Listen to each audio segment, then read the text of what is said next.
Al-Fatihah.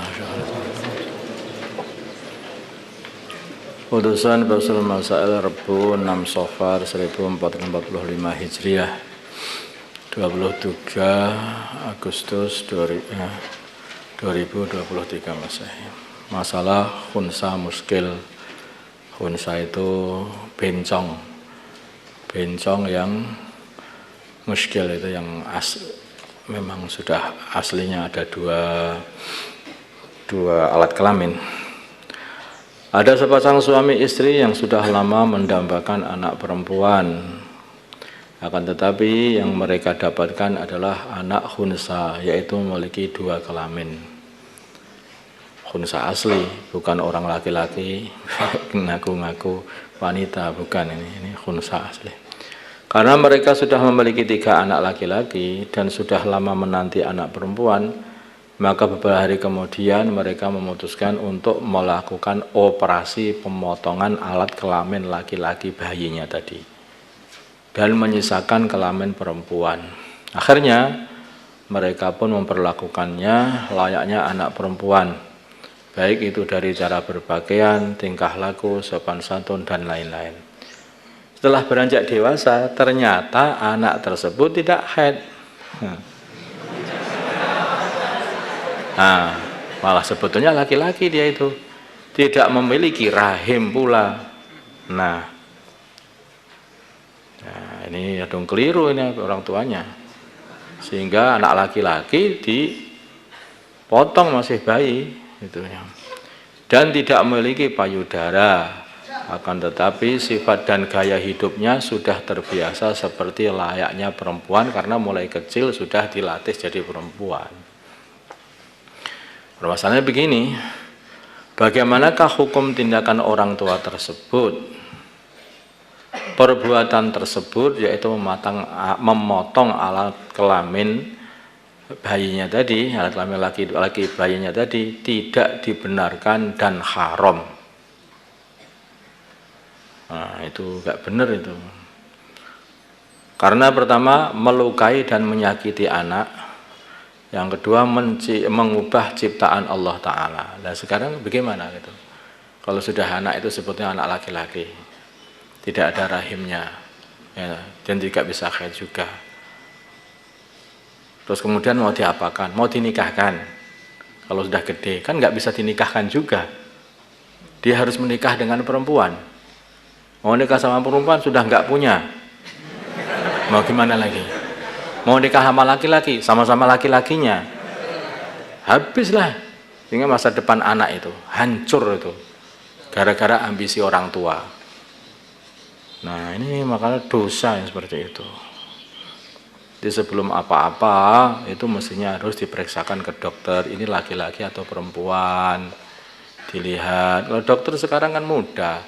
Itu dilihat saja pakai USG itu kan udah nampak ini ada rahim atau enggak ada rahim, itu udah nampak itu. Dan sebetulnya itu ya alat kelamin perempuannya itu hanya gambar saja, itu enggak ada apa-apanya sebetulnya. Yang benar malah alat kelamin laki-lakinya tadi, malah potong lagi. Nah, itu jadi enggak bisa itu. Nah ini masalah cara-cara melihat. Kalau zaman dulu itu mudah, zaman dulu juga mudah. Perlu diketahui bahwa bayi yang terlahir dengan memiliki 2 kelamin sudah terjadi semenjak zaman Nabi. Dulu sudah ada orang itu, kelainan itu ada. Dan sudah dibahas oleh ulama-ulama terdahulu. Adapun penentuan status apakah laki-laki atau perempuan, maka ada zaman dulu itu aja bisa canggih sekali mereka. Yaitu dilihat mana alat kelaminnya yang berfungsi. Nah, apabila yang berfungsi adalah farjinya, maka ia dihukumi perempuan, dan jika yang berfungsi adalah zakarnya, maka ia dihukumi laki-laki. Nah ini pertama kali harus itu. Kemudian jikalau keduanya berfungsi, maka dilihat mana yang lebih dulu mengeluarkan air seni. Nah itu, padahal dulu belum ada USG, tapi mereka punya otak, punya pikir. Kalau keluarnya bareng, maka dilihat mana yang paling akhir berhenti. Nah, jika berhentinya, kalau kencing maksudnya, kalau kencing itu keluarnya bareng, maka mana yang paling akhir berhenti. Jadi mulai akhir itu berhenti, yang paling lama itulah berarti yang condong kepada Kalau yang lama itu laki-laki berarti ya itu yang laki-laki. Jika berhentinya sama, keluarnya bareng, berhenti juga bareng, maka dilihat dulu kelamin mana yang mengeluarkan sperma katanya. Kemudian dilihat juga apakah ia mengeluarkan darah haid atau tidak. Kalau masih juga seperti itu, sama semuanya, sama semuanya. Kalau semua tersebut tidak ada, maksudnya semuanya sama, tidak ada yang bisa tidak ada yang dapat diunggulkan, ya, maksudnya. Kalau semua tersebut tidak ada yang dapat diunggulkan, maka dilihat kecondongan hatinya. Baru di sini.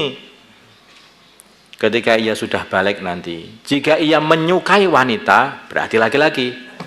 Maka ia adalah laki-laki. Jika dia menyukai laki-laki, maka ia adalah wanita. Itu saja. Itu baru terakhir. Apalagi kalau zaman sekarang itu nggak susah, sama sekali. Sekarang lihat saja, ada rahimnya enggak, udah nggak ada ya berarti laki-laki, udah selesai.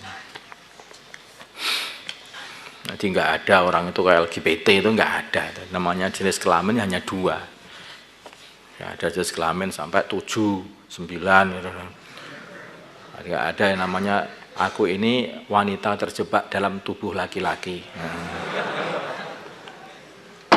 Enggak, lama-lama kelamaan saya kira bukan wanita yang terjebak dalam tubuh laki-laki. Itu setan yang terjebak dalam tubuh manusia kayaknya itu. Ini cocoknya begitu itu. Jadi nggak bisa dikatakan seperti itu, omongan orang-orang yang nggak ngerti agama ya seperti itu. Namanya orang itu kumpul dengan para wanita, bisa jadi dia itu jadi kayak wanita. Kumpul dengan para laki-laki, bisa jadi seperti laki-laki. Kebanyakan orang yang bermasalah seperti itu, semua saudaranya laki-laki semuanya, maka dia hanya wanita sendiri. Nah, kadang-kadang jika terjadi jadi tomboy gitu. Kalau saudaranya perempuan semua, dia itu laki-laki satu-satunya, bisa jadi nanti ya, macam-macam permasalahan. Atau dia itu karena kerjanya bareng sama bencong semuanya, dari bencong semuanya. Jadi itu tular menular. Itu penyakit jiwa. Jadi yang seperti itu harus disembuhkan, dan itu bisa disembuhkan. Diruqyah, banyak seperti itu, ayat khirizi, itu nanti sembuh. Sedekah sunnah bagi orang yang belum menunaikan sedekah wajib. Bagaimana hukum mengerjakan sedekah sunnah bagi orang yang belum membayarkan sedekah wajib fardu, yaitu zakat? Diperinci, haram jika ia tidak punya harta penghasilan lain yang digunakan untuk membayar sedekah wajibnya. Satu-satunya untuk membayar sedekah ya hanya itu, malah dia disedekahkan sunnah dan tidak sedekah wajib. Nah ini akhirnya malah tidak zakat, tidak mau sedekah wajib. Bolehkah sunnah? Bolehkah? Boleh maksudnya. Boleh bahkan sunnah jika punya harta. Boleh bersedekah sunnah, ya, walaupun dia belum sedekah wajib, belum membayar zakat, jika punya harta atau penghasilan lain yang digunakan untuk membayar sedekah wajib atau zakat. Nah, karena ada orang itu kalau sedekah sunnah itu kasih orang laksanakan, tapi begitu dia itu seharusnya zakat mal, dia tidak pernah zakat. Nah, yang seperti itu malah tidak benar.